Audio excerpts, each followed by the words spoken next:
Mag-move on.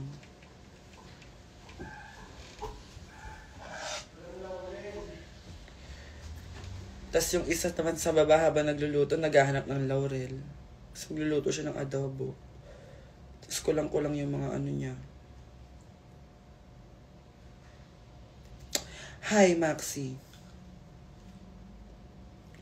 Di siya katulad ko nung nagluto ako, perfect lahat. Lakado. Yes, bigla akong naging sad girl.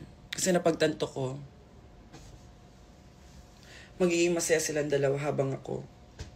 Mag-self-love na lang ba? I'll touch myself na lang.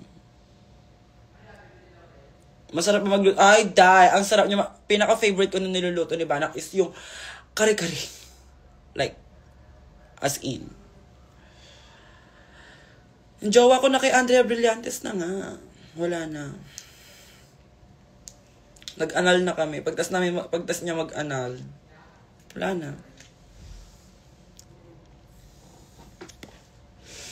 Maligaya na siya sa piling ng iba. Taguan, maliwanag ang buwan.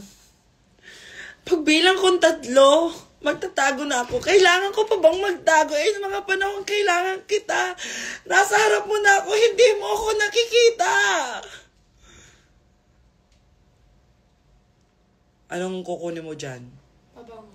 Bakit ka kukuha ng pabango sa akin na hindi ka nagsasabi? Tapos para ka lang tanga na kukuha dyan. Ito lang ako. Pwede ka naman magsabi, di ba? Hindi mo itsura mo sa live mo. Kung hindi mo mapaliwanag yung sarili mo. Ano yun? Uwi na ako. Ano? Uwi na ako. Hindi ka ba sasabay sa akin, uuwi ako San Andres eh. Kasama ko si Ate Elijah. Teka lang! Huwag mo na kayong umuwi. Nagluto si Banak, magagalit siya pag wala na naman kumain. Nagluto siya eh. Tawag mo si Elijah. Huwag na nga. Ayoko nga. Ba? Otong isa! Anyways. Ganun din naman eh. Sinabi nga ni Papa eh.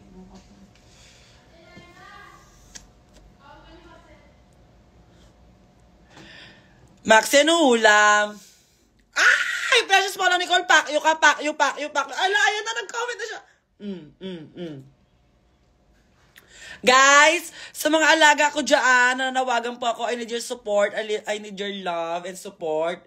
Can you please do pakyo to Precious Polo Nicole? Ang spelling P-A-K. Tapos U. Sabay-sabay tayo